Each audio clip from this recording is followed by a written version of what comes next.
బాక్స్లు బద్దలవుతున్నాయి, బౌండరీలు దాటుతున్నాయి. పూర్తి వివరాలకు చదవండి రేపటి సాక్షి దినపత్రిక.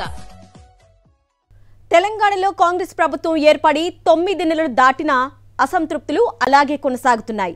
ఆ నియోజకవర్గంలో కాంగ్రెయుల మధ్య గొడవలు సీఎం రేవంత్ రెడ్డికి తలనొప్పిగా మారడమే దీనికి నిదర్శనం. ఎన్నికల ముందు కాంగ్రెస్లోకి వలస వచ్చిన ఏనుగును చూసి స్థానిక కాంగ్రెస్ నేతలు ఫైర్ అవుతున్నారట. నాన్ లోకల్ అంటూ వెక్కిరిస్తున్నారు. గో బ్యాక్ ఏనుగు అంటూ బెదిరిస్తున్నారట. ఈ సమస్యను ఎలా పరిష్కరిస్తారో చూడాలి. కామారెడ్డి జిల్లా బాన్సువాడ నియోజకవర్గం కాంగ్రెస్ పార్టీలో మంటలు చల్లారటం లేదు. ఈ నియోజకవర్గంలో మొన్నటిదాకా 3 వర్గాలు ఉండేవి, ఇప్పుడు 2 అయ్యాయి. అయినా సరే కాంగ్రెస్ అధిష్టానానికి తలనొప్పి తగ్గటం లేదు. బాన్సువాడ నియోజకవర్గ కాంగ్రెస్ ఇన్ఛార్జిగా ఉండి 3 సార్లు పోటీ చేసిన కాసుల బాలరాజుకు ఆగ్రోస్ చైర్మన్ పోస్టు కట్టబెట్టింది కాంగ్రెస్.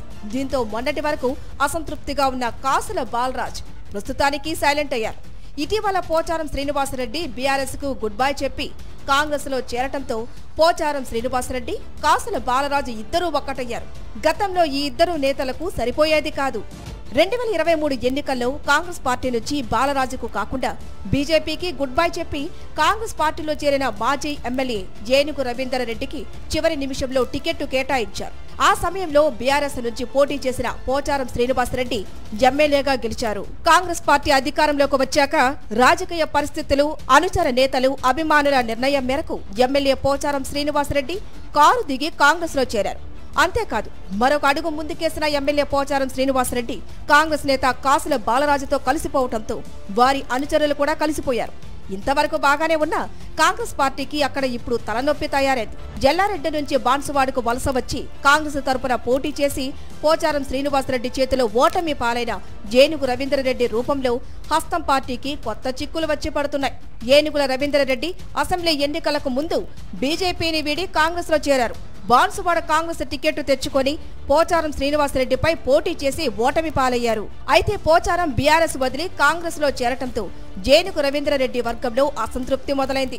ఏనుగు రవీంద్రరెడ్డి తాను బాన్సువాడలోనే ఉంటానని, ఎల్లారెడ్డిలోకి పోయే ప్రసక్తే లేదని ఇటీవల జరిగిన కాంగ్రెస్ కార్యకర్తల సమావేశంలో ప్రకటించారు.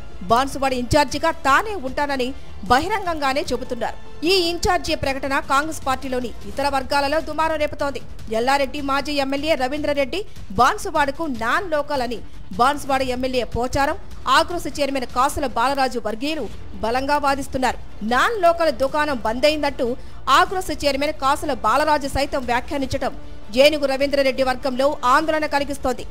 ఇప్పుడు నియోజకవర్గం మొత్తం కాంగ్రెస్ పార్టీ 2 వర్గాలుగా చీలిపోయింది. పోచారం శ్రీనివాసరెడ్డి కాసుల బాలరాజు వర్గం ఒకటిగా, ఏనుగు రవీంద్రరెడ్డి వర్గం మరొకటిగా రాజకీయాలు నడుస్తున్నాయి. నియోజకవర్గంలోని అన్ని మండలాల్లో ఆ 2 వర్గాల నడుమ పచ్చగడ్డి వేస్తే భొగ్గమనే పరిస్థితులు నెలకొన్నాయి. 2 వర్గాల నడుమ సోషల్ మీడియా వేదికగా గొడవలు జరుగుతున్నాయి.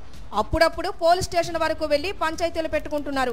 మరోవైపు ఇన్ఛార్జి వ్యవహారం తేల్చాలని ఏనుగు రవీంద్రరెడ్డి వర్గం పట్టుబడుతుంటే నాన్ లోకలకు ఇక్కడేం పని అని పోచారం, బాలరాజు వర్గాల నేతలు ఎత్తిపొడుస్తున్నారు. పోచారం, కాసుల వర్గాలు కలిసిపోయిన నేపథ్యంలో ఏనుగు రవీంద్రరెడ్డి వర్గం దారెటు అన్నది చర్చ బహిరంగంగానే నడుస్తోంది.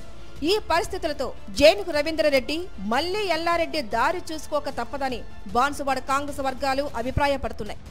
మరోవైపు తాను బాన్సువాడలోనే ఉంటానంటూ రవీంద్రరెడ్డి చేస్తున్న వ్యాఖ్యలు మీరు అవసరం లేదు, ఎల్లారెడ్డికి వెళ్లిపోండని స్థానిక కాంగ్రెస్ నేతల ప్రకటనలతో రాజకీయ పంచాయతీ కాస్త అధిష్టానం చెంతకు చేరింది. ఈ సమస్య సీఎం రేవంత్ రెడ్డి దృష్టికి కూడా వెళ్లింది. మరోవైపు ఉమ్మడి నిజామాబాద్ జిల్లాకు చెందిన మహేష్ కుమార్ గౌడ్ పీసీసీ అధ్యక్షులుగా నియామకమయ్యారు.